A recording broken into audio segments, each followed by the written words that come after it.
Hey everyone, Shane here with eTrailer.com. Today I have a 2018 Winnebago Vista Motorhome, and I want to walk through how to install the SumoSprings custom helper springs for the front axle. Let's go over some of the different suspension components so you can get to upgrade your ride quality in a motorhome.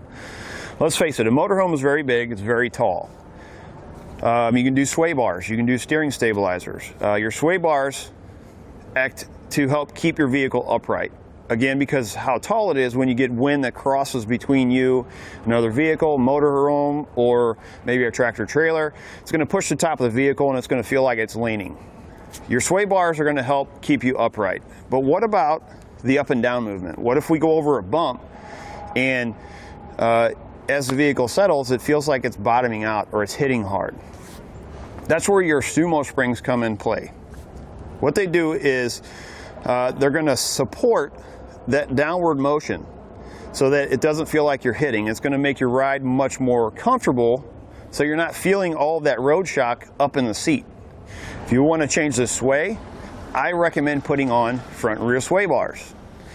The steering stabilizer, as I mentioned. If you're in a motorhome, you're driving down the road.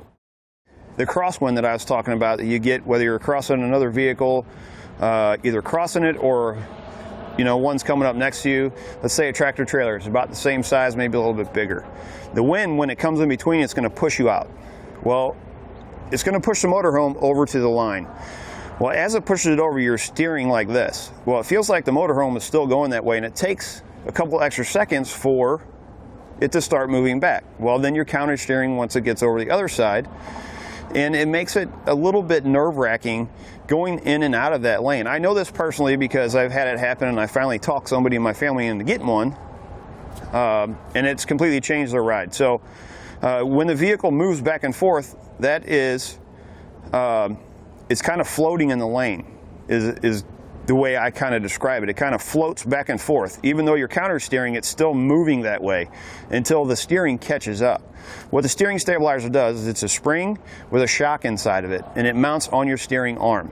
So if you get that crosswind, when you turn the wheel, it's actually going to turn. You don't have to wait for it to float over. The vehicle's not actually floating over to that line before your counter steer actually reacts to get it back. When you turn, your steering wheel is going to come back center. So what it does is it keeps your wheels going center. It's also going to help if you, by chance, get a flat tire on the front. Again, vehicles are very heavy. If you get a flat tire and that nose drops, what is it going to do? It's going to try to pull you off the lane. Could potentially cause you to go off into a ditch. With the steering stabilizer, that spring holding that together, if you get a flat tire and it dips, what it's going to do is it's either going to stretch or compress to keep you centered. It's going to keep you from driving off the road and potentially causing damage to your vehicle or somebody else. This is what our springs are going to look like when they're installed. The installation process is pretty simple and straightforward. There's not anything we're going to have to drill or anything like that. They're going to be constructed out of a molecular urethane. We're not going to have to worry about them getting damaged by road salts, UV rays, anything like that. Being a real strong foam like that, we're not going to have any maintenance on them either. Unlike airbags where you have to constantly maintain air, you have to worry about, potentially the bags leaking. Once these are installed, we don't have to do anything. You'll notice they're two-piece. And the reason they're two-piece on the front side is to allow when the axle, let's say when these two are together, let's say our driver's side wheel hits a pothole. It's going to allow this spring to drop rather than pulling the whole side of the vehicle down. It's going to allow this side to drop and then still give you the support when you need it when that wheel is pushing up. Because when those two pieces are together, you have the full length of the spring being compressed, giving you that support for sway. Our upper and lower brackets are going to be steel construction, black powder coat finish, so we're not going to have to worry about them rusting and corroding. They're going to hold up really well.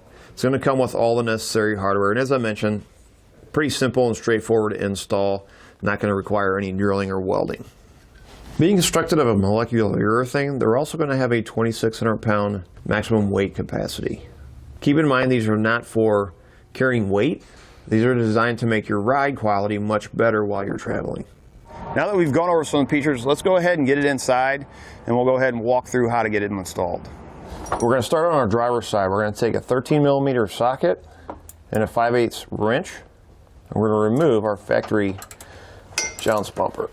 There's going to be a nut on the top side. Now, on your passenger side, the only thing that's going to be different on the passenger side is you're going to have a factory weld nut on the frame rail. You're not going to have a nut up there. So just removing the nut on the top side of the frame is just on the driver's side. We'll go ahead and remove that, and we're going to retain the hardware because we're going to be using it to put our upper bracket in place.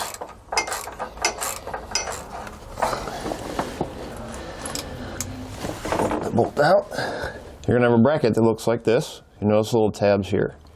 These are going to hook on the inside of the frame rail. These may come installed already on the top of the spring. You're going to remove them. The two bolts that are holding it in place, we're going to drop those down through the holes where they previously were. We're going to take our hardware that we just removed, our bolt, we're going to go up through the bottom. We're going to go into the same hole, and then we'll reinstall the nut on the top. And then we'll tighten that into place. Next, we're going to take our upper spring. You'll notice there's 4 holes. We want the 2 holes that are farthest apart. We're going to hold it up, and then we're going to thread these into the top of the spring into those locations.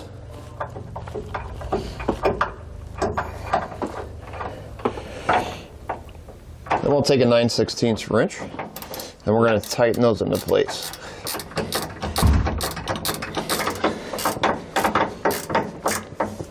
Next, we're going to have a bracket that looks like this. This section of the bracket is going to be in the back. This part is going to be in the front. We're going to go right over top of our U-bolt, or 2 U-bolts, our spring pack there. We're going to be using this slot. We're going to take a short bolt. It comes in the kit. We're going to go up through like this. We're going to take our lower spring, and we're just going to hand tighten this on.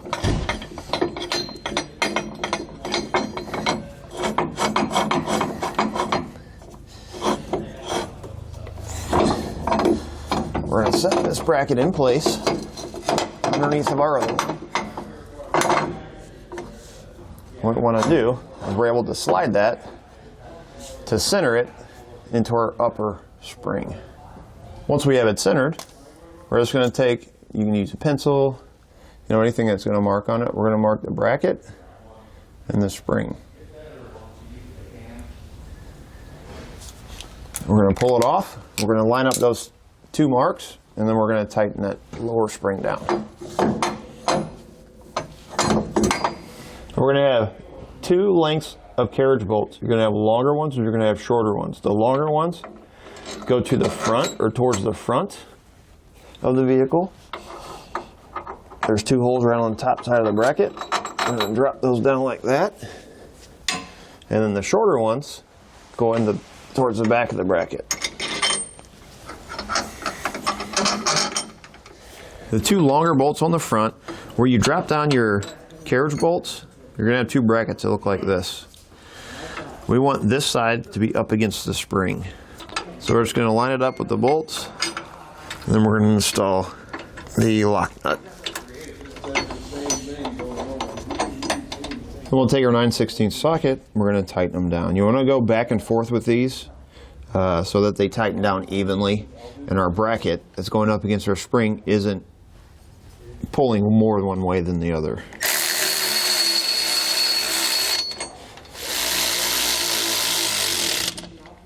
Once you get your lower brackets tightened down, you're going to repeat the process on the passenger side with the exception of the nut on the top side of the frame rail.